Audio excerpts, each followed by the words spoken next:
hay una pobreza teórica del Partido Comunista a la hora de analizar esos procesos y se va desplazando en función de lo que va planteando la Unión Soviética. Bueno, que eso siempre se ha planteado en general en el Partido Comunista ante muchas situaciones internacionales. Después finalmente también hay un artículo de Maximiliano Josami que viene trabajando sobre la recepción en la Argentina por el conflicto árabe-israelí y hay una mención a Nasser y la cuestión también de que a partir del enfrentamiento con Israel en la izquierda argentina va a surgir un debate sobre que empieza a cuestionarse entonces la legitimidad del Estado de Israel, que hasta ese momento no era cuestionada, y que bueno, en un debate entre las fuerzas trotskistas política obrera, que la antecesora del actual Partido Obrero, entre el PRT La Verdad de Nahuel Moreno, que se va a abrir del grupo de Santucci finalmente a construir el PCT, después el MAS y una serie de corrientes que hoy en la actualidad están en la izquierda trotskista, la necesidad de destruir el llamado a la destrucción del Estado de Israel. Después, bueno, finalmente por las derechas también hay podemos ver cierta recepción del fenómeno de Nasser, porque bueno, ahí está también estos tipos de regímenes, ¿no?, que plantean el antiimperialismo, ¿sí?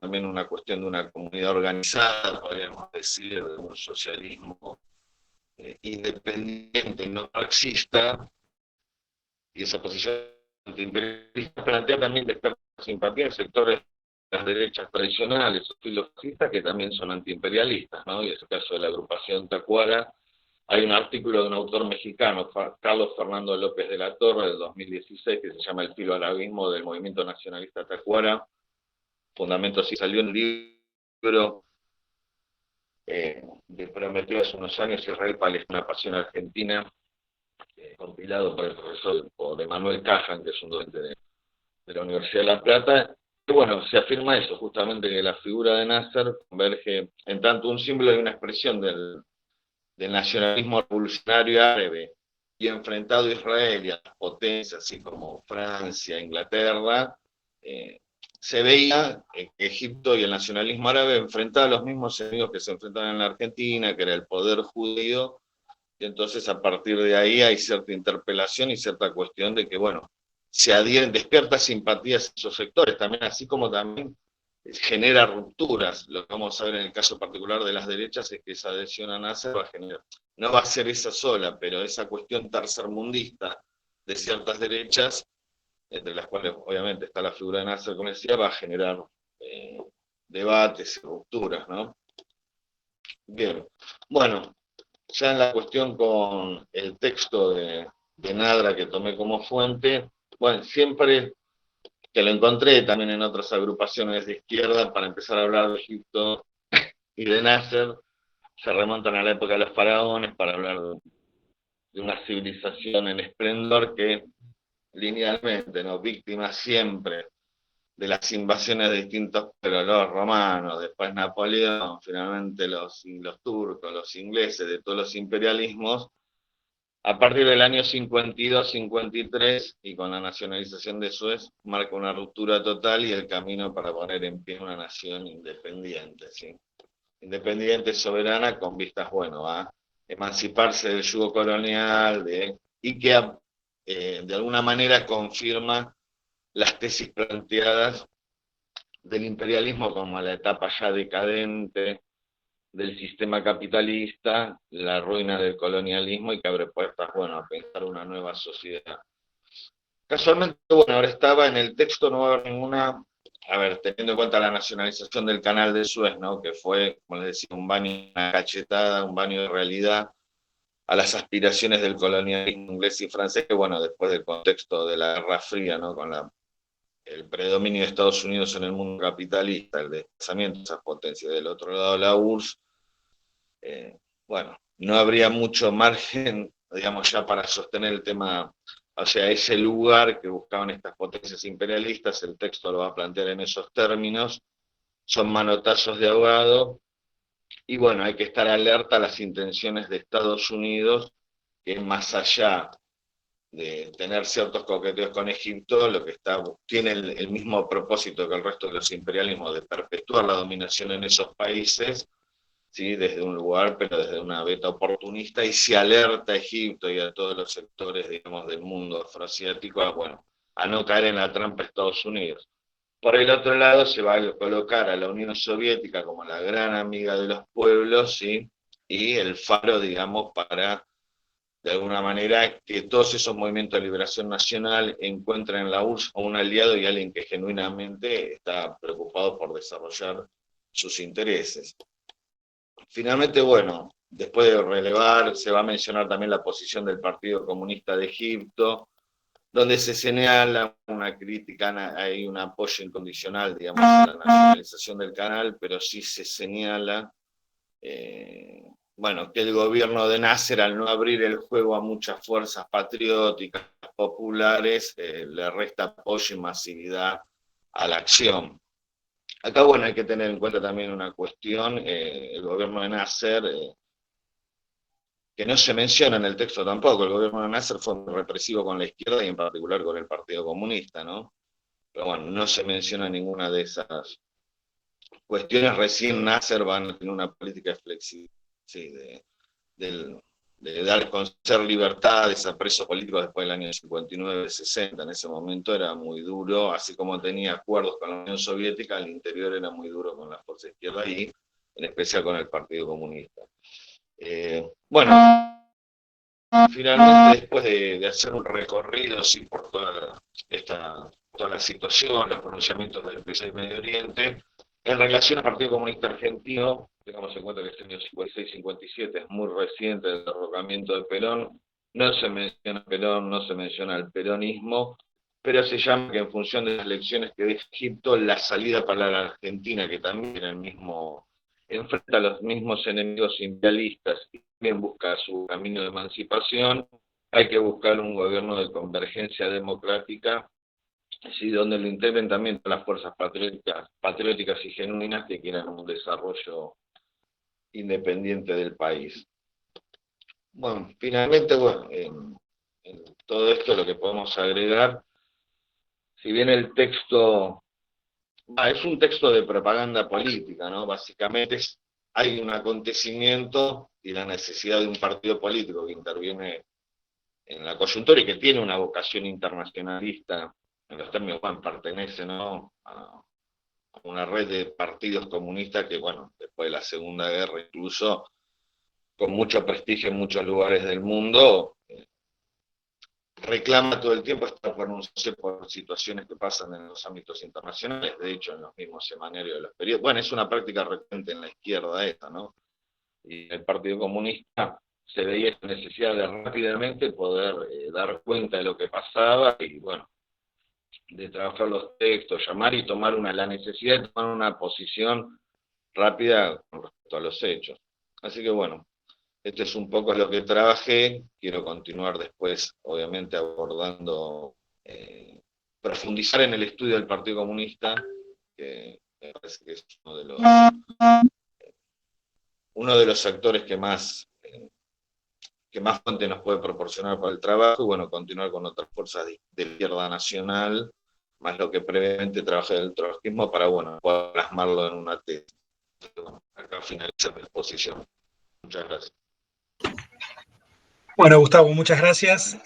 Bueno, ahí hay algunas cosas que vos señalás que seguramente, bueno, ya charlaron bastante con Mariana y en los diferentes encuentros sobre esta idea de pensar el tema de recepción acá. Pero bueno, no sé si Mateo, vos querés comentar algo, hablar algo sobre tu tema, que digo que es básicamente un tema muy similar y digo, más allá del, que no llegaste con el laburo, pero estás acá y me parece que estaría bueno, aunque sea comentar un poquito, digo, breve, y sobre todo para poder establecer un diálogo con Gustavo. Me parece que a veces no hay muchos espacios donde poder charlar estas cuestiones, digo, y me parece que podemos aprovechar este espacio para eso. ¿Eh? Sí, dale, gracias Sergio. Sí, por más de que mi trabajo es mucho más inacabado porque es un trabajo final para una materia de grado que hice en segundo o tercer año, y lo veo y tiene como un carácter mucho más infantil si se quiere, tiene puentes de diálogo con lo que plantea Gustavo. Yo no voy a arrancar a hacer todo lo del trabajo, no solo porque, como dice Sergio, el tiempo apremia, sino porque para pasar directamente a lo que puede dialogar con el trabajo de Gustavo.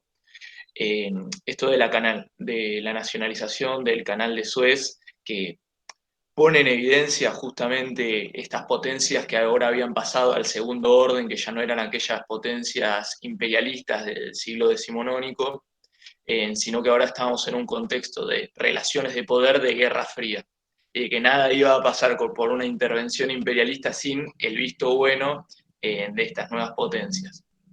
Que se pone de manifiesto y asienta el rol de Nasser como un líder del tercer mundo, de este movimiento de países no alineados, que se pone de manifiesto en Bandung, creo que es en 1956, junto a Tito, con Yugoslavia, Nerur, en la India. En cuestión, mi trabajo va más en una comparativa entre Nasser y Perón. Si tenemos que hacer un análisis de esta política neutralista temporal, lo interesante es que en las épocas del primer gobierno peronista, del 46 al 55, no había un movimiento de países no alineados, tercermundistas, tan asentados. Estamos en un momento más incipiente de la Guerra Fría. No había un movimiento internacional en el cual parar este tipo de políticas internacionales. Y si se quiere algo más geopolítico, el Cono Sur y Latinoamérica en general es una zona de influencia tradicional estadounidense, y África, particularmente Egipto, Medio Oriente también, es una zona más de disputa, si se quiere, entre estos dos grandes bloques, que también responde a la presencia de Israel como aliado estratégico de Estados Unidos ahí y los recursos estratégicos de los hidrocarburos y el rol que tienen ese, sobre todo, ahora también, pero sobre todo también en ese momento de acumulación capitalista más de corte industrialista. Esa es un puente de diálogo, una comparativa posible. Yo también me meto en cuestiones de teoría más de corte político, ¿viste? De formas de hacer política particulares y cómo se las percibe como una otredad desde Europa. Pero bueno, no vamos a meternos en eso. Y en lo poco amables que han sido aquellas potencias imperialistas con sus países de zona de influencia. ¿En qué sentido lo digo? En que por más de que estratégicamente Egipto haya tenido una suerte de alineación crítica, si se quiere, con la URSS, cuando llegó el momento de nacer, de plantear cosas más amplias, como la República Árabe Unida, en unión con Siria, un intento incipiente con Yemen, la Unión Soviética no dio necesariamente el visto bueno. O sea, como la potencialidad de estas disputas dentro del tercer mundo que pervivan, ni Estados Unidos quería que Israel termine de arrasar, si se quiere, el resto de Medio Oriente, ni la URSS quería que Israel desaparezca. La utilidad de las disputas dentro del tercer mundo para la pervivencia de las relaciones de acumulación por desposesión. Eh, Nada de eso. Y la posibilidad de diálogo sur-sur y el beneficio que trae para los países del tercer mundo. Gracias. Están buenos los comentarios, Mateo. Sí, vos en un momento mencionabas esto de Israel como un estado central de Estados Unidos en esa época en la región, ¿no? ¿Entendí bien? Porque eso a partir de algunas lecturas, yo también siempre lo tenía incorporado así, ¿no? Bueno, Israel, un agente directo del imperialismo, pero eso en esa época para muchos sectores a nivel mundial de las fuerzas izquierdas, fuerzas progresistas, no estaba muy claro, ¿sí? Me parece. Porque incluso creo que Israel había levantado el entusiasmo, casi toda la izquierda a nivel mundial defendía la cuestión de Israel, y todavía la identidad palestina incluso no estaba como tal. Aparte, bueno, de los autores que vengo leyendo, y justo cuando preparé esta ponencia, este libro que es la compilación de Israel-Palestina, una pasión argentina, donde no se plantea, es decir, la izquierda estaba muy entusiasmada. Bueno, de hecho el Partido Socialista plantea a Israel, digamos, como con el tema de los kibbutz, todo como modelo a seguir. Claramente el Partido Socialista acá tenía sus posiciones con respecto al peronismo, ¿no? Que participó del golpe del 55 y en esta época con el conflicto de Suez va a estar defendiendo al Estado de Israel muy fuertemente. En el caso del PC y otros fuertes, empiezan a criticar a los gobiernos, a Ben Gurión, sí, fuertemente, pero esta cuestión del Estado, de que Israel termina siendo un lugar primero que fue muy progresiva la fundación de Israel, bueno, de hecho la soviética jugó un papel de apoyo importante en la creación de Israel, pero toda esta cuestión del papel de Israel va a empezar a ser más cuestionado en los 60, incluso la propia legitimidad del Estado y buenas cantidades de la destrucción del Estado de Israel, ¿sí? Incluso te decía la identidad palestina, más bien se hablaba del mundo árabe, en particular por parte de las izquierdas y en los movimientos populares en general.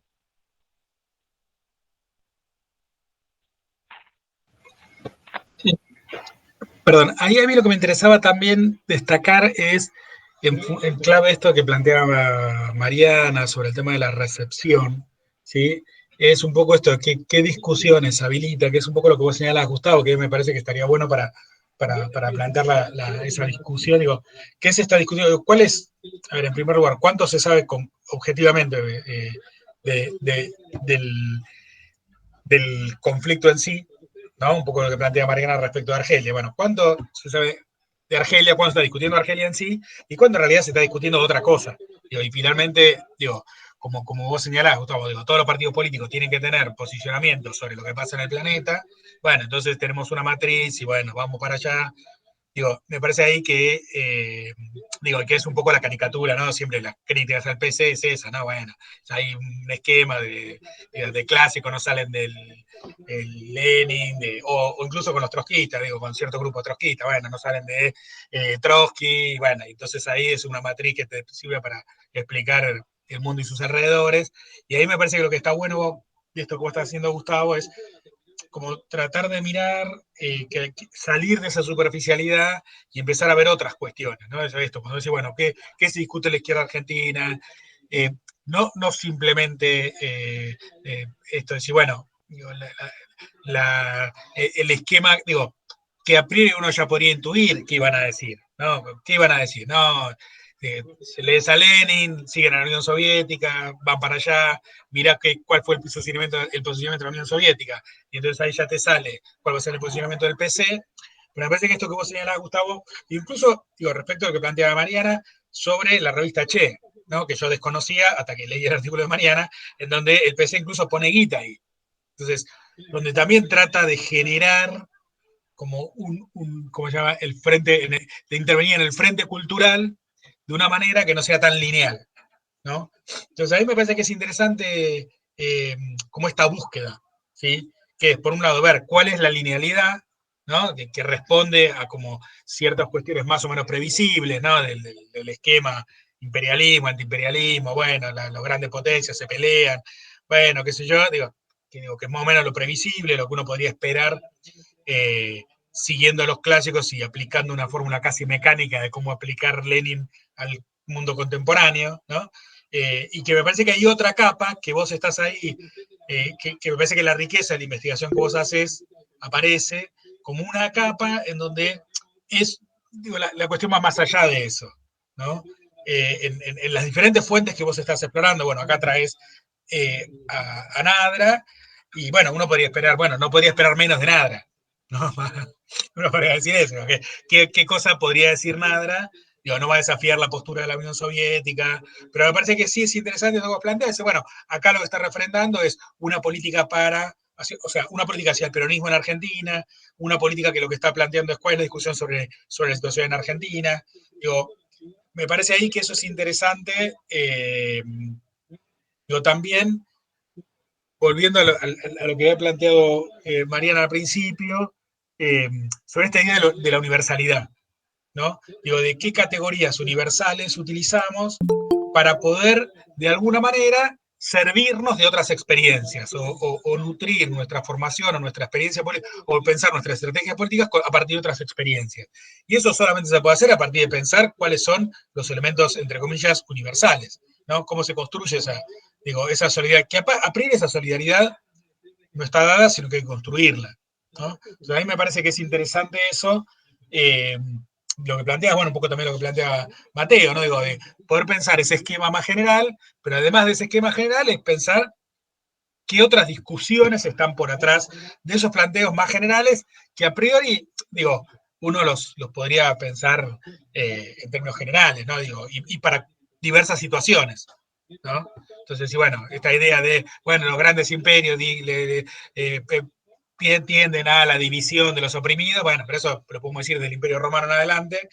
Entonces, bueno, justamente ahí, qué vuelta de rosca le encontramos ahí y qué otros fenómenos se están discutiendo en el mundo contemporáneo para, digo, para ver que, digo, en el caso argentino, cómo se habla del peronismo sin hablar de peronismo, ¿no? O cómo es más cómodo quizás discutir sobre el nacerismo para discutir sobre el peronismo, en donde esa experiencia tan cercana, tan concreta, es más difícil de procesar, ¿no? O sea, ahí me parece que es interesante, pero perdón, no quiero hablar más porque ahí Mariana tiene algo para decir.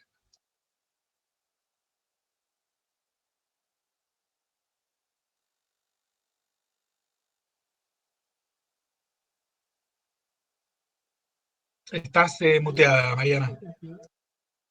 Perdón. La recurrencia de la pandemia, la frase más dicha. No, una cosita respecto de Israel y Palestina, porque, digamos, el nacionalismo palestino existe, digamos, no es visto desde acá, en todo caso, me parece, porque hay una idea de nación palestina ya en la década del 30. Hay un libro que está muy bueno, que ahora lo busco porque no me acuerdo del autor, pero que habla sobre las figuras del palestino y habla de esta idea de los notables urbanos como la primera intelectualidad palestina para pensar una idea de identidad palestina más allá de lo árabe, que tal vez es como no está vista acá, digamos, ¿no? Como no hay ahí algo de la recepción de eso, pero sí que no es que no existe, eso me parece. Y después una cosa respecto a esto que decía Sergio de los esquemas, ¿no? Como este esquema del derecho a la autodeterminación de los pueblos, como Israel como eso, como es, bueno, el derecho a la autodeterminación del pueblo judío, muchas veces se lee en esa clave de la izquierda, también pensando que el holocausto es muy cerca de esa época, ¿no? Y que gran parte de la izquierda argentina digamos, pertenece a esa identidad judía y que muchos, digamos, es la generación anterior, la del holocausto. No es que es algo como nosotros por ahí ahora lo pensamos más como dos procesos muy diferentes, ¿no? Pero hay que ver ahí esa izquierda argentina con el holocausto tan cerca que pasa en términos también hasta identitarios, ¿no? Respecto de el pueblo judío y la necesidad de un Estado. No, eso, como que para pensar y poner como más en contexto en la idea de qué es Israel en ese momento, ¿no? No sé. Pensamientos. Bueno, ahí eso fue una larga discusión con Gustavo, porque abre otro tema. Abre un universo que es abrir una ventana que es otra dimensión, que es, digo, que es pensar las izquierdas, la recepción ya no ¿cómo es? Sí, de Nasser, digamos, ¿no? Sino la recepción de la cuestión judía. Y ahí en la recepción de la cuestión judía, digo, ahí hay mucho más laburado, mucho más transitado, pero con otras discusiones, porque no necesariamente ahí, como bien señalas vos, pasa mucho más la cuestión identitaria en términos de comunidades locales que la cuestión del antiimperialismo en términos como principio articulador, ¿no?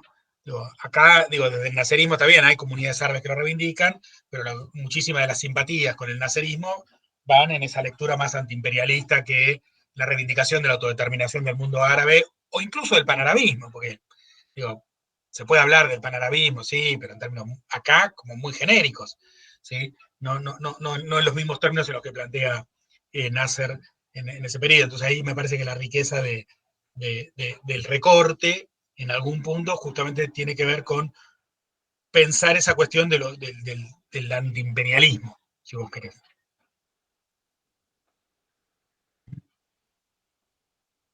Por ahí va. No, una cosa que decía Mariana, no es mucho por esa vertiente, pero por ahí no lo expliqué bien, pero sí, es cómo es recepcionado el conflicto en la zona en tensión ahí entre Palestina, Israel, bueno, Egipto, que general no se habla después en los 60, a partir de la guerra de los 6 días, aparentemente por los estudios que fui leyendo se empieza a tomar un concepto de una causa palestina. En la izquierda y en estos sectores, cuando se discutía esa zona, se hablaba de los árabes en general, ¿sí? A eso quería referir. No negando, digamos, esta cuestión de que hubiera, no conozco mucho tampoco sobre este tema, ¿no? de los autores que mencionó. No llegué a leer todavía eso. Sí. No, igual eso quedó, me parece que quedó. Estás más en relación a lo que me decía vos también. Sí, un poco en estos textos cuando hablábamos de que salen rápidamente, hay un hecho, se preparan textos, proyectos, un libro. También me parece que es un poco la necesidad de siempre confirmar los resultados de los pronósticos que hay. Claro. Eso, es la necesidad. Refar lo correcto en una caracterización, y cuando hay algo que lo pone en duda, bueno, pasó cuando trabajé este tema de la revista de Milciades Peña, en las jornadas anteriores, donde se plantea, bueno, ¿qué pasa con Nasser? Bueno, es una revolución permanente involuntaria, es decir, como igual el proyecto trotskista de la revolución permanente en los países atrasados, ¿sabes? No era la voluntad de Nasser esa, pero en un mundo, ¿sí? En el escenario del contexto internacional, la presión de las masas, y para lograr una genuina independencia nacional, bueno, los tipos tenían que llevar medidas adelante, aunque bueno, contra su propia voluntad, era como que objetivamente iban por esa realidad. Entonces siempre se trata cuando tienes...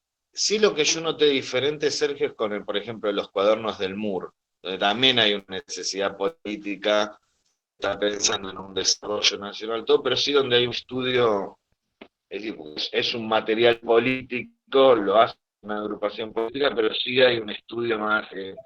no se está invocando a los muertos para explicar las cosas, digamos, ¿no? Y está en tiempo real, leyendo fuentes, leyendo incluso fuentes del imperialismo, de cómo se caracteriza, ¿no? New York Times, distintos lugares, pero tratando, sí, de explicar el momento, bueno, con las herramientas que hay en el momento. Obviamente siempre va a haber lineamientos ideológicos, políticos, pero no se está recurriendo a justificar caracterizaciones ni pedirle a los muertos que nos expliquen lo que está pasando en ese momento. Sí, no, ahí me parece que esa es la diferencia entre lo que vos decías respecto de lo que sería la orga, ¿no? Pero incluso lo que señala Mariana respecto a las revistas, ¿no? Una cosa es una revista que es la revista del PC, donde esto, como decís vos, ¿no? Te va a demostrar lo correcto, lo certero del análisis previo, y otra cosa es abrir una discusión, y me parece que en esa discusión ahí es donde aparece la riqueza, ¿no? Donde se sale de la certidumbre dogmática y pasás a una discusión, ¿no? Y ese impacto en la discusión política local, ¿no? Sí. Que me parece que eso es lo interesante, porque si no es como que, digo, por eso podemos pensar en el impacto de un fenómeno como la nacionalización del Canal de Suez en las izquierdas en Argentina, porque si simplemente es un fenómeno donde se va a aplicar una fórmula ya concebida, puede ser la nacionalización del Canal de Suez, puede ser, no sé, la creación de, no sé, de un estallido popular en no sé dónde, o en cualquier otro lugar, bueno, el conflicto en el Congo o, no sé, el Canal de Panamá. Todo parte de la misma, todo se responde con la misma matriz y entonces el impacto ahí es menor. Me parece que la riqueza justamente es como diferentes actores empiezan a tratar de dar una respuesta y eso también mueve el horizonte político y el debate político local, ¿no? Que me parece que eso es lo más interesante, ¿no? Sí. Pero bueno. Muchas gracias por los comentarios. No, por favor. Bueno, entonces ahora Celina y yo vamos a hablar brevemente, a ver si yo prometo que voy a hacer una exposición muy breve, ¿sí? Sobre un tema que venimos trabajando hace rato, que tiene que ver con la conceptualización sobre el genocidio, ¿sí? Sobre lo que conocemos, la idea de genocidio y de alguna manera el carácter político de lo conocemos como genocidio, y para eso nosotros vamos a trabajar sobre un caso en particular, o mejor dicho, sobre un país en particular, que es el caso de Ruanda, ¿sí? para tratar de dar cuenta de cómo la caracterización de genocidio no tiene que ver necesariamente con el fenómeno en sí, sino que tiene que ver con algunos elementos de ese fenómeno y fundamentalmente el contexto internacional que hace posible, ¿sí?, la discusión sobre, o esa caracterización o la aplicación de esa categoría, ¿sí?, para un caso en concreto, ¿no? Entonces, no sé si querés que arranque yo, Celi, o vos querés arrancar. No, si querés arranco yo, que está claro que Se te escucha bajito. ¿Se me escucha abajo? Oh, espera, a ver. ¿Mejor? Ok. Arranco yo, que seguramente soy la que va a cumplir la idea de brevedad, todos lo sabemos. Pero bueno, básicamente es algo en lo que venimos pensando bastante y venimos sobre todo también articulándolo en las materias que damos con Sergio, porque lo que, un poco también retomando las cosas que venimos discutiendo, un poco creemos que en esta discusión sobre la idea de la tipificación de genocidio en relación a sobre todo masacres que ocurren ya después de la década del 90, muchas veces se naturalizan, ¿no? Como decir, bueno, sí, claramente esto es un genocidio, ¿no? O sea, como decimos, obviamente aceptando que son cosas horrorosas que pasaron, pero digo, pensando más en el largo plazo, a nosotros lo que nos interesa es como incorporar esas discusiones en una lógica más general que tiene que ver con la creación del mundo occidental moderno, ¿no? En algún punto lo que empezamos a pensar es que vemos como tres grandes momentos ordenadores de este mundo hegemónico. Uno tiene que ver con el siglo XIX, ¿no? Y toda la cuestión de la... espérenme un segundo.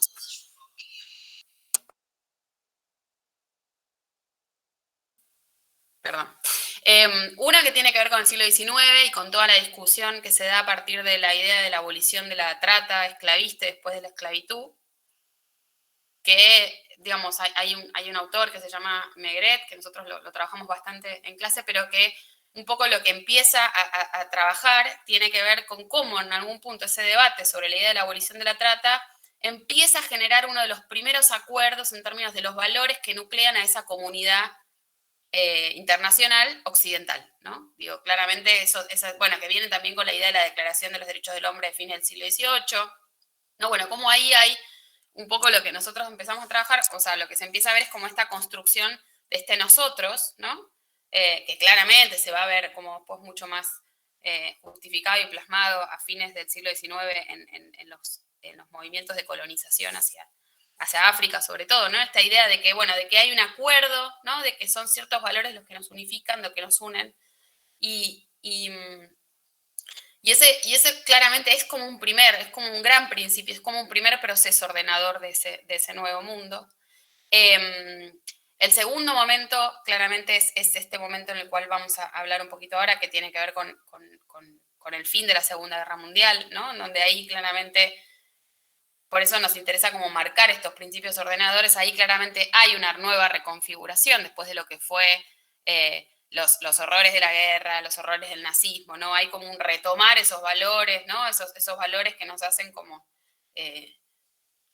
merecedores de esta comunidad internacional de pares, ¿no? En donde, bueno, ahí hay varios elementos que rigen ese nuevo mundo, la creación de Naciones Unidas en términos de un revival y una buena práctica en contraposición a la Sociedad de Naciones, la idea de los convenios de Ginebra, en este sentido de que, bueno, la guerra puede existir, pero tiene que ser regulada, ¿no? Esta idea del derecho internacional humanitario, como empieza a regular, o hay una intención de regular también los contextos de guerra. La Convención del Genocidio, ¿no? Claramente que viene como a afirmar que hay determinadas cosas que no se pueden permitir. Y entonces, digo, esos ejes, ¿no? o todos esos convenios que se van negociando en el contexto de Naciones Unidas, se suman también a este proceso de negociación, por ejemplo, de toda la inserción de todos los nuevos países africanos, ¿no? Entre el periodo del 45 al 60, donde ahí claramente se ve una reorganización de esta comunidad internacional. Y el tercer momento que nosotros vemos y encontramos, y que también por eso nos interesa mucho esa comparación entre la posguerra y este momento, que es la década del 90, ¿no?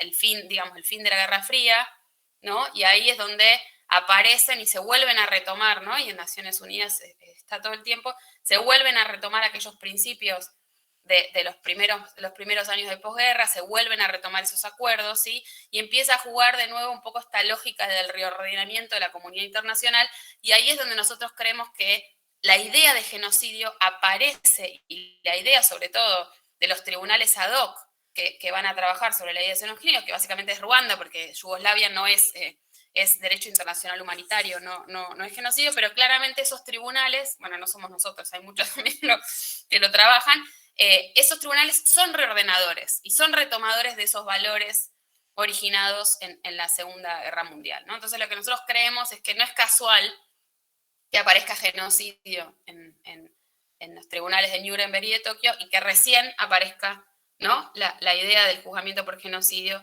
en este contexto de posguerra fría, ¿no? Entonces claramente ahí hay como 40 años que hay que explicar, ¿sí? Que digo, o no sucedieron masacres, la gente no se mató, lo cual sabemos que eso no pasó, ¿sí? O evidentemente la categoría de genocidio tiene que ser explicada en algún punto en el marco de esta idea geopolítica, ¿no? General. Sergio. Sí, ahí nosotros tomamos el caso de Ruanda como un caso paradigmático, justamente porque Ruanda es el caso donde sí se tipifica como genocidio en el 94, y digo, ahí todos hablamos de genocidio en Ruanda, incluso formalmente las Naciones Unidas reconocen, se llama formalmente ahora el genocidio contra los Tutsis, ¿no? En Ruanda, digo, pero claramente hay un episodio previo, digo, hay varios episodios de Ruanda, la historia ruandesa es una historia que no está exenta de violencia, y hay episodios que uno podría pensar como episodios que califican en lo que en 1948 se tipifica como genocidio, y que es la Revolución del 59, que es un proceso de transformación violenta, ¿sí? De las relaciones de poder al interior de la sociedad ruandesa, en un contexto de todavía Ruanda era un territorio dependiente de Bélgica, ¿sí? Y que sin embargo ahí no hay ninguna discusión sobre la posibilidad de aplicar esa categoría de genocidio, ¿no? Entonces ahí nos resulta particularmente interesante, digo, si nosotros queremos decir, bueno, a ver, para nosotros la categoría de genocidio es una categoría que responde a ciertos principios acordados en el marco de lo que podemos llamar el derecho internacional, ¿no? Y que es la Convención de Genocidio del 48, que entró en vigencia en el 51, donde especifica qué puede ser genocidio y por lo tanto qué no, ¿sí? Ahora, esa aplicación está de alguna manera, uno podría decir, sometida a una relación de poder que excede las propias características de la violencia política ocurrida en un territorio determinado. Por eso nosotros tomamos el caso de Ruanda en el 59 y el caso de Ruanda en el 94, ¿sí? Justamente como para tratar de entender esto. El trabajo es un trabajo que está en pleno proceso exploratorio, ¿sí? Por decirlo en términos generosos, ¿sí? En realidad nosotros queremos laburar esto. ¿Cómo? Un eterno proceso exploratorio. Un eterno proceso exploratorio que cada vez va avanzando un poco más, entonces la idea es ir avanzando sobre esto, pero en sí nos preocupa a nosotros es esta idea de cómo se van naturalizando ciertas cuestiones y qué elementos aparecen como legitimadores, uno podría decir, de cierta forma de violencia política, y qué elementos no, ¿sí? Cuando se habla de ese primer momento en el siglo XIX, que podemos decir arranca con las primeras aboliciones a comienzos del siglo XIX y la formación de las patrullas que reprimían el comercio de esclavos a partir de la década del 10, ¿sí? en el Golfo de Guinea, claramente ahí había una violencia ejercida por un actor que se arroga el derecho de imponer una norma pretendidamente universal, ¿no? Porque son barcos ingleses y norteamericanos, después se van a sumar, después del 48, franceses, que van a reprimir a terceros, ¿sí? Porque no solamente la violencia estaba ejercida contra los naturales de Estados Unidos o de Gran Bretaña que violan la ley británica, sino que era contra todo aquel que traficaba seres humanos, porque se consideraba que el tráfico estaba prohibido, porque lo definíamos como un crimen, uno podría decir hoy en día, contra el conjunto de la civilización. Por eso podemos ir a reprimirlo. ¿Sí? Por eso nos arrogamos ese derecho de intervenir sobre terceros países en un momento donde no existe ese derecho internacional, ¿no? Maigret un poco lo que señala ahí es donde se están sentando las bases de ese derecho internacional, donde un grupo de países deciden que debería ser el bien para el conjunto de la humanidad, y se arroga el derecho de intervenir sobre el conjunto, sobre otros, o sea, avanzar sobre otras soberanías. En un momento, si lo hicimos ahí, donde claramente la idea de la soberanía territorial, de los estados territorialmente soberanos, ya estaba firmada en Europa Occidental. Entonces ahí me parece que en ese primer momento, digo, que culmina, ¿sí?, en una serie de convenciones, y como trabajamos mucho quienes damos clases sobre esto, ¿sí?, culmina en el acta del Congreso de Berlín de 1885, donde explícitamente se pone como objetivo, tiene dos grandes objetivos, ese Congreso o el acta tiene dos grandes puntos. Uno es la libre navegación de los ríos y el otro es la represión del tráfico de esclavos, ¿no? Entonces ahí claramente empieza a constituirse podemos decir, ese nosotros civilizado que va a intervenir o que va a operar sobre otros a quienes, por no respetar esos patrones, se asigna como incivilizados, ¿no? Entonces, en ese sentido, ahí me parece que hay una matriz que es lo que, de alguna manera, vamos a ver que continúa y que se va a formalizar después de la Segunda Guerra Mundial.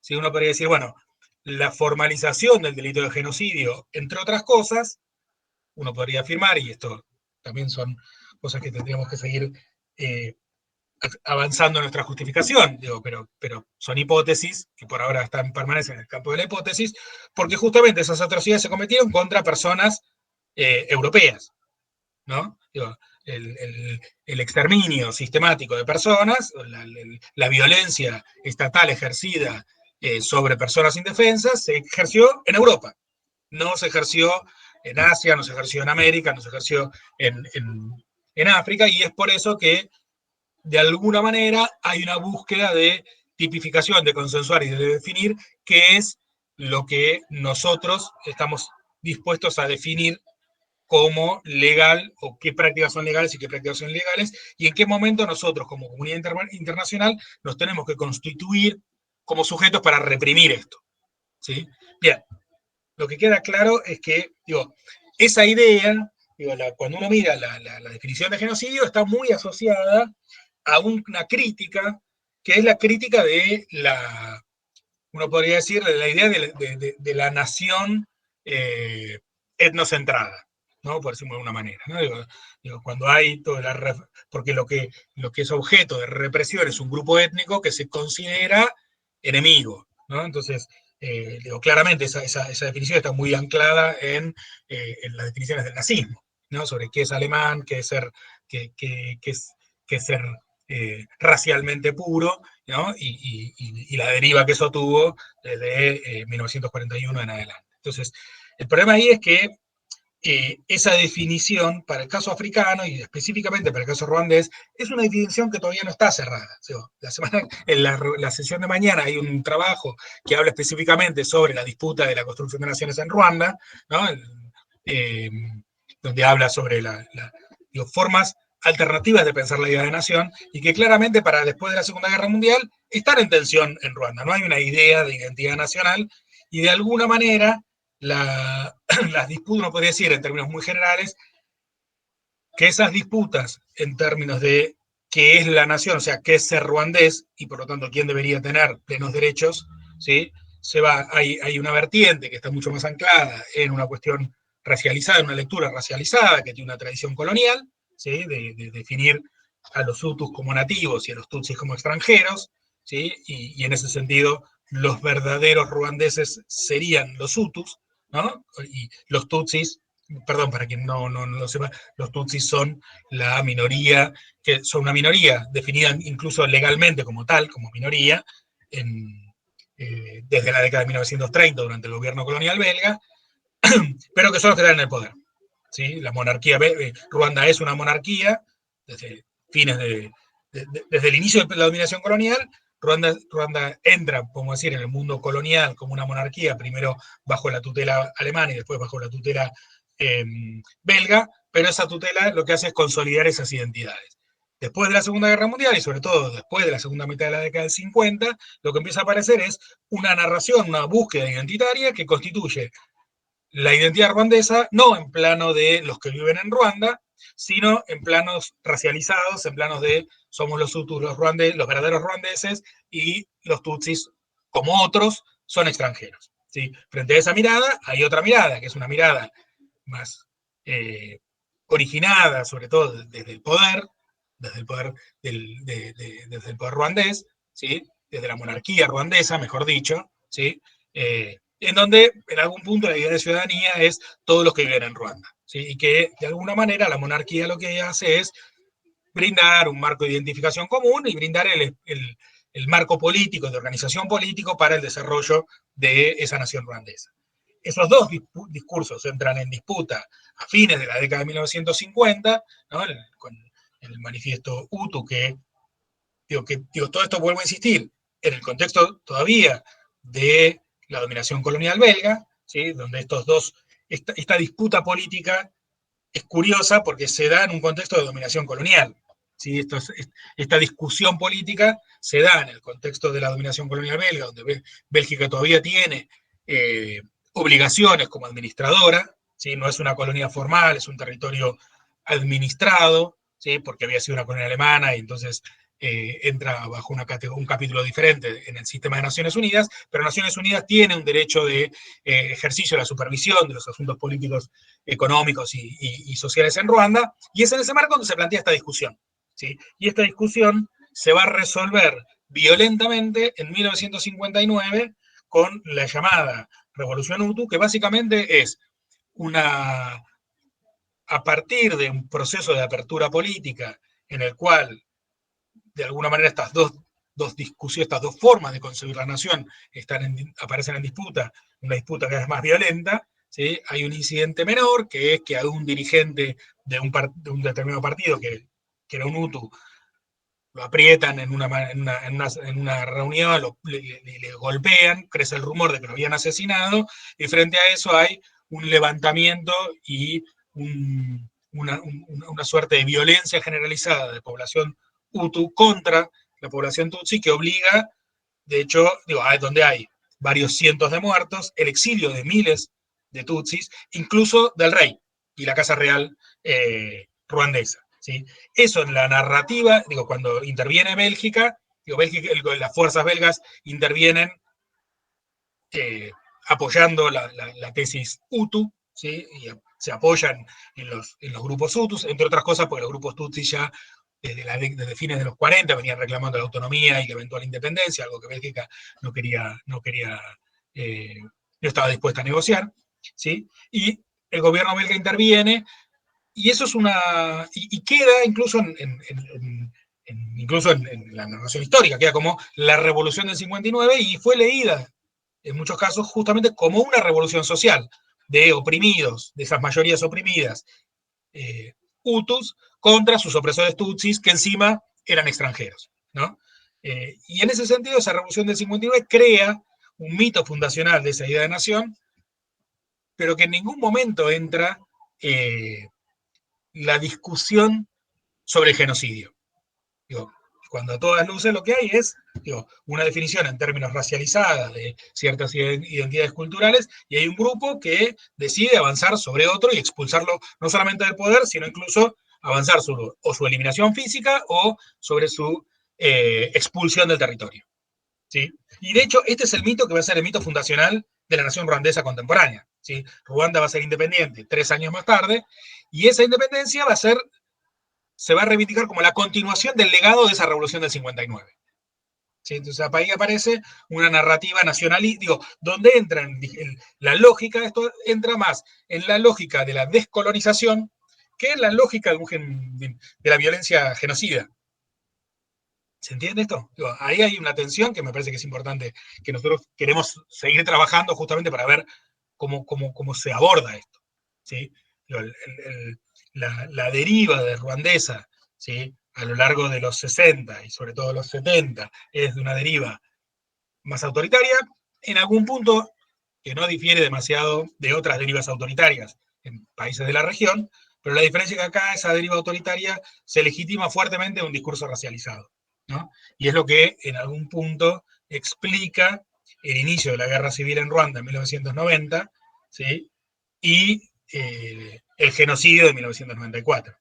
¿Sí? Pero claramente la narrativa o el contexto internacional en el cual estas prácticas y las narrativas se insertan ya no van a ser las prácticas ni de la democracia, ni de la lucha por la democracia, ni de la lucha por la emancipación nacional, sino que va a ser una narrativa vinculada justamente al genocidio, donde claramente hay eliminación física de personas, claramente hay violencia racializada, de una magnitud amplísima. ¿Sí? Pero ahí lo que nos parecía a nosotros interesante es no discutir si genocidio es porque hay más muertos o menos muertos, si hay, porque entonces, qué nivel, o sea, es como cuál es el pueblo más oprimido y cuál fue el pueblo más castigado por la historia, y entonces ese sí va a ser como el premio al pueblo que sufre genocidio, y que no sé, eso sí se necesita considerar como genocidio, sino entender cuáles son los mecanismos más políticos que habilitan o no este tipo de discursos y por lo tanto también las prácticas políticas posteriores, ¿sí? Porque una cosa, digo, en el 59, a partir de ahí se funda una narrativa pretendidamente emancipadora que lleva a la independencia y al fin de la dominación colonial, en 1994 lleva al juicio, ¿sí? De los genocidas y a una redefinición del lugar de Ruanda en el contexto internacional, ¿no? Es un poco esa cuando digo Ruanda en el contexto internacional, incluso es el lugar de Ruanda en los organismos internacionales, ¿no? Es un poco eso lo que nosotros queremos trabajar. Sí, y en ese sentido, ¿no? Como en algún punto Yugoslavia y Ruanda, sobre todo, digamos, son pensados políticamente como laboratorios para esta nueva idea que surge en el contexto más de los 90, que tiene que ver con la idea de una justicia supranacional, ¿no? Una justicia universal, que es una idea que viene hace muchos años, pero que por el fin de la Guerra Fría, digamos, las condiciones políticas están dadas ahora, y que es lo que va a terminar en lo que después va a trabajar Sebastián, que es la Corte Penal Internacional, digamos. Claramente, Ruanda y, bueno, Yugoslavia y Ruanda retoman esa idea de Nuremberg, que es el individuo frente a una justicia que no es necesariamente nacional, ¿no? Que muchos hablan de esta idea de la justicia de los vencidos, digamos, ¿no? Pero bueno, la idea que se empieza a armar en los 90 es salir un poco de esa idea de la justicia de los vencidos, que hay una discusión si efectivamente la sale o no, ¿no? Podemos discutir después del trabajo de Sebastián si efectivamente la Corte Penal Internacional no es también una justicia de los vencidos. Pero bueno, trata como de cristalizar o de formalizar en el núcleo de Naciones Unidas, ¿no? Todo lo que tiene que ver con esa idea del individuo enfrente de un sistema penal internacional que es el garante de esos valores que venimos diciendo que se fueron constituyendo en estos diferentes procesos que fuimos mencionando, ¿no? Entonces, lo que nos parece que es interesante discutir, y lo que nos interesa seguir discutiendo con un caso específico, porque muchas veces lo que vemos es que la idea de genocidio, ¿no? Bueno, inclusive podemos traerlo a la Argentina, ¿no? La discusión de si lo que sucedió en Argentina fue genocidio o no genocidio. Bueno, es pensar cuáles son las implicancias de esa discusión, ¿no? Digo, esto que decía Sergio. Del sentido de decir que fue genocidio no es cuál es, ¿no? Es esta cosa, bueno, encontramos algunas, ¿no? Hay como muchos intelectuales que han desarrollado como un montón de teorías sobre cuáles son los elementos que tienen que estar presentes para que algo pueda ser definido genocidio, pero digamos, si uno va a la historia, si uno digamos, lo mira históricamente, la verdad que la condición la denominación de genocidio tiene que ver con otros factores, no con no con la cantidad de muertos, no con la sistematicidad del crimen, no con la sistematicidad en términos de la represión, sino que tiene que ver con las condiciones políticas o geopolíticas que van a avalar o no que eso que sucedió fue genocidio, ¿no? Inclusive cuando, digamos, inclusive este sentido, ¿no? Digo, la discusión en los 90 no fue tan digamos, la aplicación de la idea de genocidio para Ruanda también fue algo muy discutido, ¿no? Y en donde también terminó entrando el vencedor digamos, de la contienda ruandesa, que además fue su principal víctima, que es el Frente Patriótico Ruandés, termina entrando en la negociación de por qué llamar genocidio a eso, ¿no? Digo, porque hasta hasta apenas terminado el genocidio, todos se cuidaban, ¿no? Hay varios cables desclasificados de Estados Unidos donde dice, bueno, se estaban todos cuidando de no llamar eso genocidio, como venían cuidándose durante todos los años posteriores. ¿Por qué eso qué? ¿Por qué? Porque ahí es lo que nos importa también traer. El genocidio tiene una implicancia jurídica. Porque el genocidio es inicialmente un concepto, un delito que tiene implicancias o que busca tener implicancias jurídicas. Esa es la gracia, ¿o no? Que algo sea denominado genocidio, ¿no? Y entonces, en ese sentido, y ahí es la otra cosa que nos interesa discutir, y que el autor del que somos fan, que es Maigret, también lo discute para el siglo XIX, que tiene que ver con pensar que el derecho es algo natural a los hombres, ¿no? Y que no es básicamente una práctica sociopolítica que se va construyendo a partir de la forma en la que se va construyendo el mundo, ¿no? Dice, bueno, esto que va discutiendo Maigret, dice, bueno, en realidad la idea de la esclavitud como un delito, bueno, es algo que va construyendo los propios sujetos esclavizados en su resistencia, ¿no? No es algo que surge, ¿no? Como esta idea más general de que, bueno, un día se despertaron los europeos y se volvieron humanistas y se dieron cuenta que esclavizar gente no estaba tan bueno. No, está claro, ¿no? Bueno, acá pasa lo mismo, digamos, no es que de golpe en el 45 el mundo se despertó y dijo, oh, che, matar así a la gente no está tan bueno, o en el 93 o en el 94 pasó lo mismo, sino que básicamente esos procesos tienen que ver con, volvemos de nuevo a esta idea que nosotros tenemos, ¿no? Que reorganizan los paradigmas de cómo se piensa el mundo y cómo se ordena el mundo, ¿no? Y en este caso, y para terminar, creemos que esta idea del genocidio ruandés en el 94 es una idea muy performativa para todo lo que va a venir después, ¿sí? Y que tiene que ver con traer de nuevo esta idea que intentó que intentó traer la Comisión de Genocidio, de que hay prácticas que no son aceptadas, pero también tiene que ver con un reordenamiento de los actores, ¿no? Bueno, y ahí le damos el pie a Sebastián, ¿no? Porque en algún punto también, al ser laboratorios de la Corte Penal Internacional, bueno, también en la Corte Penal Internacional, digamos, están siempre los actores políticos, porque básicamente lo que es importante destacar es que el sistema de la comunidad internacional no es un sistema que está, o sea, parece supranacional, pero no es un sistema que está por sobre las naciones, ¿no? Es un sistema que lo constituyen las naciones. Entonces, todo lo que pase, ¿no? Bueno, en el tribunal, los tribunales ad hoc o en la Corte Penal Internacional tiene que ser aceptado por las propias naciones que son parte, ¿no? Y eso es lo que, por eso nos interesa como meter este condicionamiento o estos condimentos a la hora de pensar la cuestión o a la hora de naturalizar tanto esta cosa del genocidio como un concepto que más que jurídico, ¿no?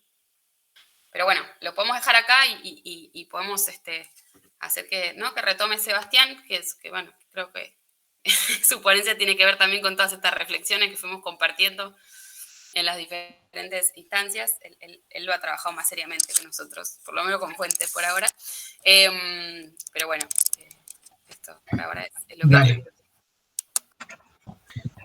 Bueno, como ya dijeron 10 veces, soy Sebastián y vengo a presentar El Congo en la Corte Penal Internacional, una historia de extraversión. Entonces, básicamente lo que busca analizar el trabajo son los casos congoleños en la Corte Penal Internacional. Puntualmente son unos casos relacionados con la violencia en Ituri. Ya vamos a ver qué es Ituri. No desde un enfoque que es el que mayoritariamente se encuentra en los trabajos sobre la Corte, que es analizar el funcionamiento interno, no cómo se seleccionan los casos o cuáles son las dificultades estructurales de la Corte, no. A este trabajo lo que le interesa es ver la otra pata, que son las coyunturas políticas locales. ¿Por qué? Y porque la hipótesis que hay detrás es que las personas que terminan en La Haya, ¿no? En la sede de la Corte, son individuos que terminaron marginados de las redes de poder político, ¿no? En este caso del Congo, de las redes de poder político que se conformaron después de una serie de conflictos bélicos a fines de los 90. Entonces, quienes terminaron compareciendo en La Haya serían gente que estaba marginada de esas redes, ¿no? Un poco lo que decían, la Corte aparece fines de los 90, que se firma en la Asamblea de las Naciones Unidas el Estatuto de Roma, que crea esta Corte con una idea de que es una Corte permanente, un poco para salvar las críticas de estos tribunales ad hoc de los que hablaban Sergio y Celina. Entonces, se busca una Corte permanente y que juzgue 4 tipos de delitos, ¿no? Los crímenes contra la humanidad, los crímenes de guerra, el delito de agresión y el delito de genocidio, ¿no? Paralelamente, bueno, en el Congo hubo una serie de guerras que barrieron con toda la estructura política que había antes, y más o menos para el mismo año, el 2002, tenemos, por un lado, la entrada en vigencia del estatuto y el inicio de las funciones de la Corte, y por el otro, este fin de este conflicto regional en el Congo, ¿no?, con un proceso de paz en Sudáfrica, que configura un gobierno de transición y hace que el resto de los países que habían intervenido en la guerra se retiren. Ahora, justamente, si trazamos como si fuese la línea del offside, todas las posibles violaciones a derechos humanos ocurridas en la guerra quedarían afuera de la jurisdicción de la Corte, porque recién entraba en vigencia cuando estaban encaminadas las negociaciones de paz. ¿Por qué entonces tenemos casos congoleños? Bueno, porque justamente en una región muy periférica, que es Ituri, la violencia para esa altura recién estaba escalando, porque seguía otras lógicas, ¿no? Tenía que ver con un conflicto acá en la tierra, que con la guerra regional se metieron actores, no importa, no vamos a ahondar en eso, pero la persistencia de esta violencia en Ituri, que la violencia la hayan perpetrado grupos que estaban por afuera de estas negociaciones, o sea, que estaban afuera de ese gobierno de transición que se estaba cocinando y por ende afuera de las redes de poder político a nivel nacional, hicieron que de ahí puedan surgir los primeros casos para la Corte, ¿no? Esta Corte que interviene siguiendo lo que es el principio de complementariedad.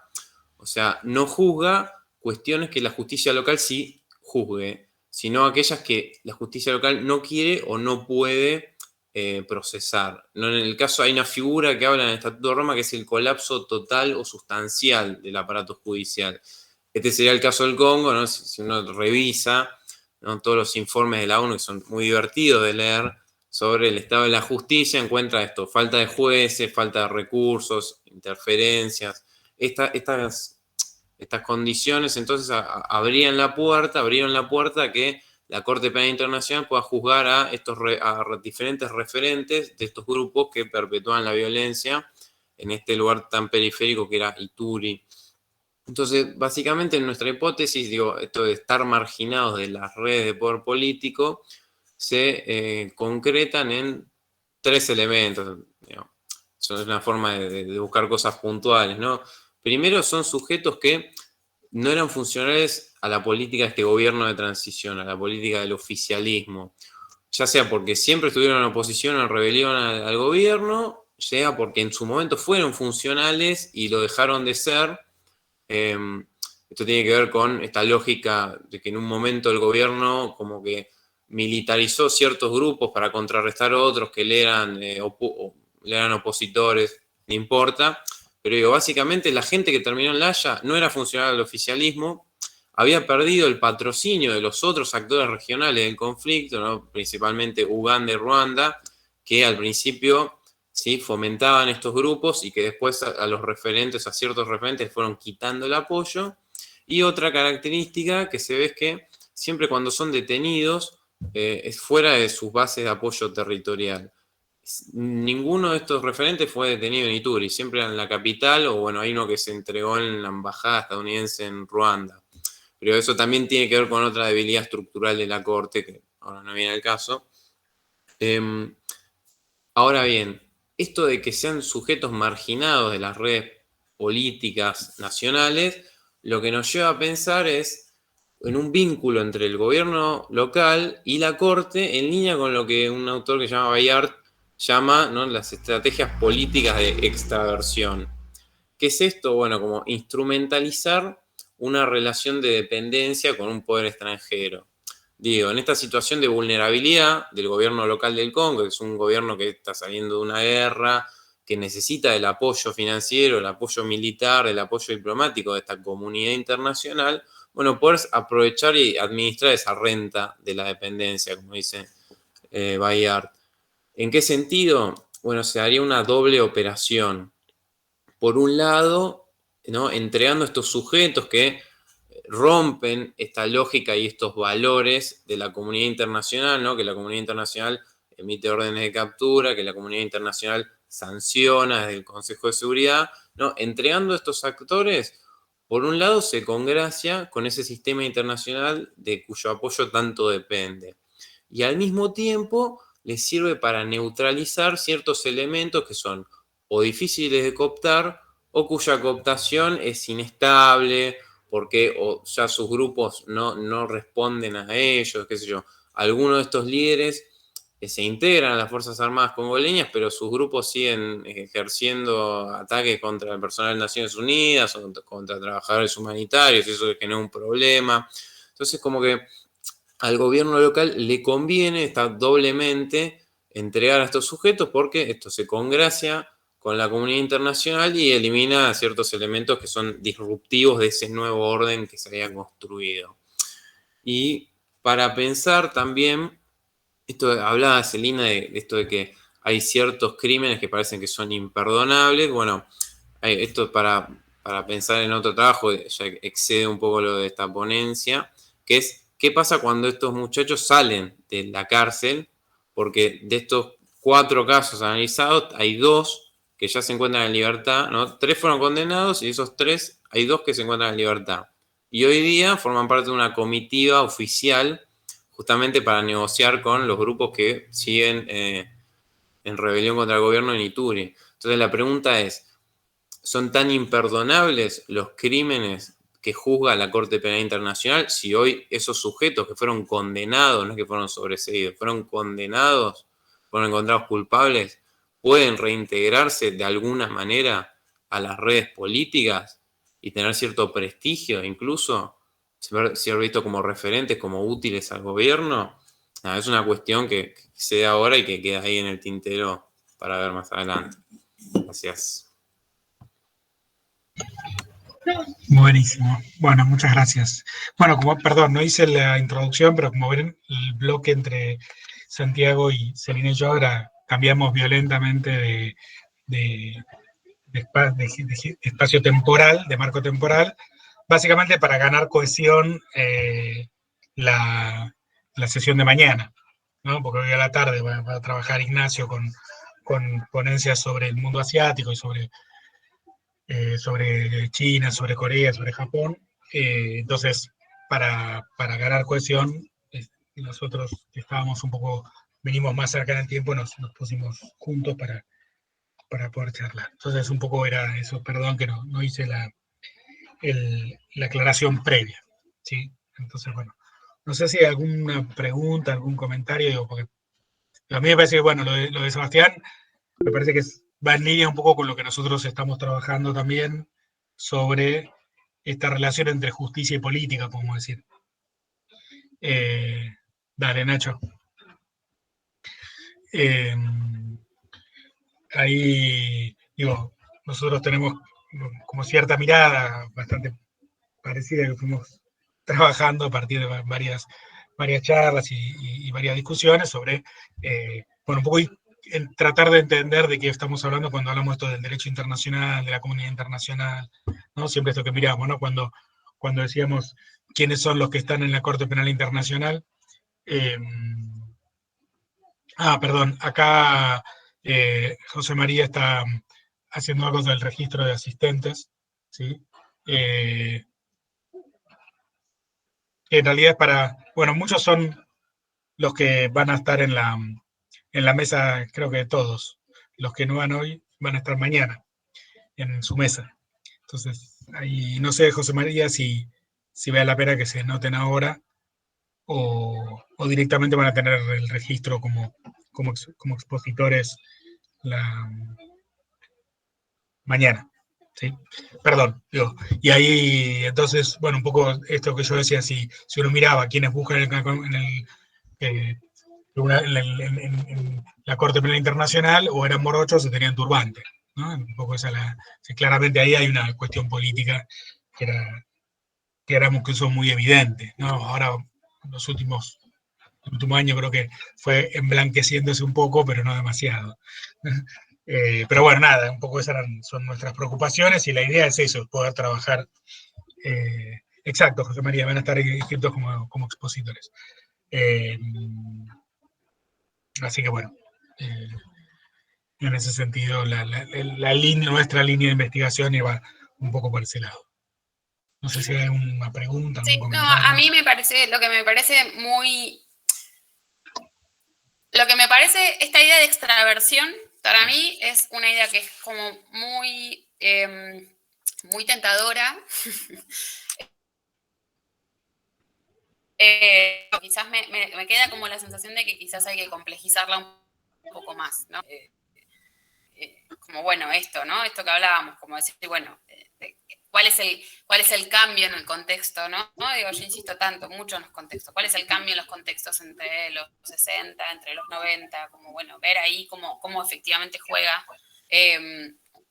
un rol, ver qué hay de nuevo en esta idea de la corte penal. A mí me parece que el trabajo de Sebastián abre una línea de interrogatorios o de interrogantes que es muy interesante, ¿no? Sobre todo esto que estamos diciendo suena muy lógico, pero si uno entra a la Facultad de Derecho, más de uno se desmaya si no se escucha hablar así, como porque hay una idea de que la Corte Penal Internacional es producto del evolucionismo natural de la comunidad en términos de la garantía de los derechos, ¿no? Hay como toda una cuestión muy naturalista, ¿no? Propia del derecho.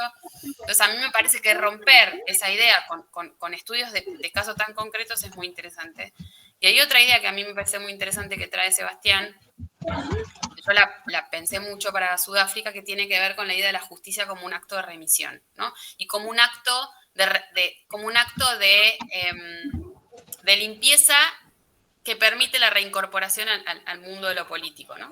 O bueno, que permite esa remisión, ¿no? Esto que vos decís me hace acordar mucho a una cosa que yo siempre trabajaba, que es que, bueno, en algún punto, cuando uno ve el proceso del trabajo y los resultados de la Comisión de la Verdad de Sudáfrica, lo que uno encuentra es que la gente que más enfáticamente, y los casos de amnistía que más visibles fueron, son aquellos casos de aquellas personas que después ocuparon cargos políticos en la Nueva Sudáfrica. Entonces, eso me hizo como, pero hay ahí un acto de reedición y de remisión no sé. Un acto redención. como sí, como bien católico, ¿no? Esta cosa de, bueno, como de liberar las culpas y reinsertarte, ¿no? Como limpio en la comunidad política. A mí esa idea me parece muy interesante porque me parece que tiene que ver con todo esto que estamos diciendo de integrarse a ese mundo de valores universales y aceptados, y, ¿no? Como hay ahí como un acto de reintegración que me parece que es interesante. Y acá la justicia, lo loco es que muchas veces hay actos así de integración, ¿no? Vemos procesos transicionales a montones que hay actos de integración. Digo, Colombia, la FARC integrándose al ejército nacional, digamos, pero que en donde la justicia no juega un rol, en donde justamente se ven como mecanismos extrajudiciales. Acá la justicia es la que está jugando ese rol, ¿no? Y la justicia en algún punto que originariamente tiene como resultado una pena, un castigo, ¿no? Donde el castigo es el eje de esa revisión que hace la justicia, bueno, acá está un poco en discusión, ¿no? Porque por eso me parece como muy interesante esa idea que vos traes de, bueno, ¿qué pasa después? ¿Qué pasa con esta gente que después, qué pasa por estos procesos, ¿no? Y ahí abre otra pregunta que a mí me parece muy interesante sobre esto, que es, ¿cuál es la efectividad? ¿O para qué está pensada la idea de la justicia universal? ¿Cuál es el sujeto? ¿Cuáles son los resultados? ¿No? Y esa es otra gran discusión que se abre en Sudáfrica, ¿no? Las de Yugoslavia las conozco menos, las de Sudáfrica las conozco más.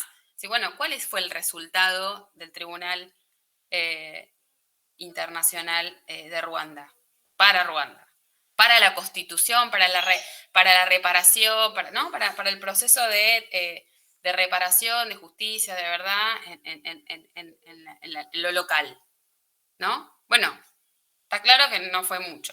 Por eso digo, también lo que hay que pensar ahí es cuál es el eje o cuál es el objetivo de esa justicia universal, para quién está pensada, ¿no? Y entonces en algún punto esta idea de la rendición de cuentas, esta idea de la transparencia, esta idea de la reinserción, me parece que, ¿no?, queda como un poco clara. Para mí está muy vinculada esta idea del reforzamiento de cuáles son esos valores de los cuales no nos podemos mover, ¿no? Sí, bueno. Entonces, me parece que eso me pareció muy interesante de tu ponencia, y que empieces a pensar en eso me parece súper interesante.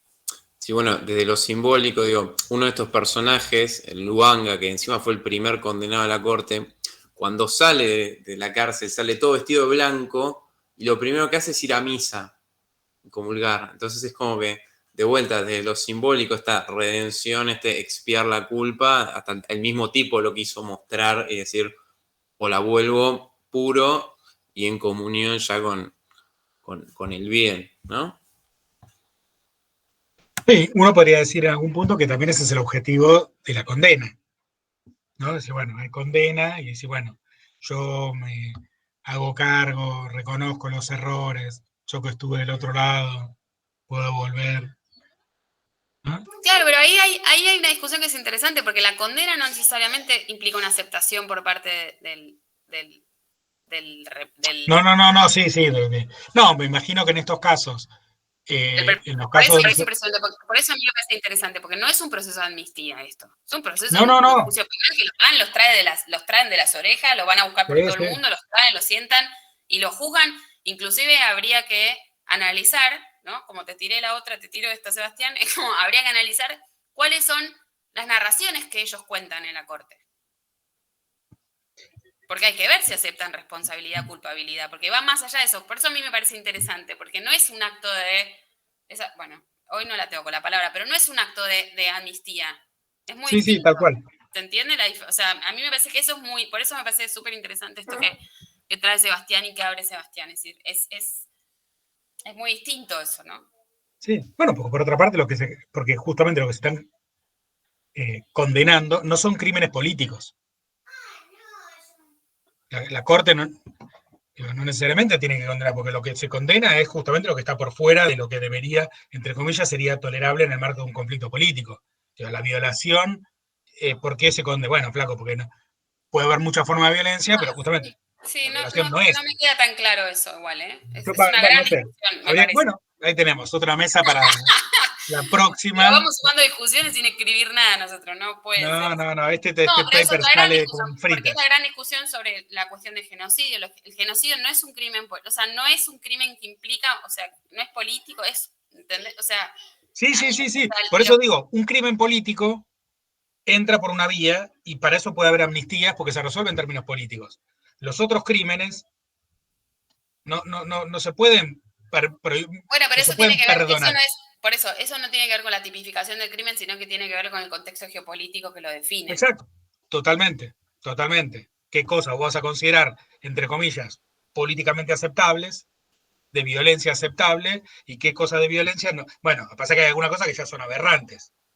Entonces, bueno, no, la violación no, bueno, macho, desde ningún punto de vista la violación Sí, puede lo que ser. pasa que Los niños soldados, bueno, definime niño, qué sé yo, por eso ¿cuánto digo, es? lo que hay que ver 12, ahí 15. es que no es que a la corte no van los locos que, o sea, locos sueltos que matan, digamos, a la corte van los expresidentes, ¿no? Sí. Por eso digo, ahí la idea de que no es político no me queda muy claro, ¿no? Sí. Por los actores que van, no es que es una corte imparcial en la que reciben a todo el mundo. Sí. Bueno, muy bien. Bueno, muchas gracias. Bueno, muchas gracias a todos y a todas. Yo, nada, ahí Nacho ya avisó que se iba porque tenía que ir a buscar algo antes de la segunda sesión. Bueno, a ver, nosotros estamos dispuestos a seguir con este tipo de encuentros, digo, seguramente el año que viene, no en el marco del Congreso de Alada, porque bueno, el Congreso de Alada del año que viene es en Costa Rica, que es el Congreso Internacional, ojalá que podamos ir, pero es más fácil pensar en algo un poco más modesto, como la jornada de historia moderna y contemporánea que se van a hacer en la Universidad Nacional de Quilmes en el mes de julio. Es un poquito más posible, ¿sí? Pero sí, la verdad que vuelvo a insistir, yo como cierre de este bloque, yo después no voy a estar en el próximo, recién me voy a sumar mañana. La verdad que muy contento de esto, de poder crear este espacio, de que podamos reunirnos y de poder avanzar, vuelvo a insistir, en nuestras investigaciones. O sea, la idea de esto es tomarlo como un desafío para poner en discusión o poner en común las cuestiones que estamos trabajando, muchas veces en forma embrionaria, muchas veces con trabajos que están en proceso, pero bueno, justamente la idea de esto es tener la instancia de esa discusión del en proceso, ¿no? Porque después cuando uno escribe y manda a publicar o manda una tesis, ya tiene la tesis. O sea, la idea es un poco crear un espacio para estas discusiones de lo que después van a ser producciones un poco más sólidas, más firmes, y que esperemos que para el año que viene, cuando nos volvamos a juntar con una mesa similar en otro contexto, muchos de los tesistas ya sean magísteres, licenciados, ¿no? Y así vayamos avanzando en nuestras respectivas carreras o doctores, ¿sí? Así que bueno, no sé vos, Eli, si querés decir algo de palabras de despedida, del cierre del bloque. ¿No? Chau. Si alguno quiere hacer algún comentario, y si no, la sesión arranca después a la 1 con ponencias sobre mundo asiático y el viernes en el horario en el mismo bloque de 9 a 1, pero ya coordinado más por Paco Camino Vela. Vamos a continuar, bueno, muchos de los que están acá presentes van a estar mañana. Sí, nos vemos mañana entonces. Y bueno, muchas gracias a José María por el trabajo del aguante técnico y bueno, y a la propia universidad que nos brindó el soporte para la realización de la mesa. ¿Sí?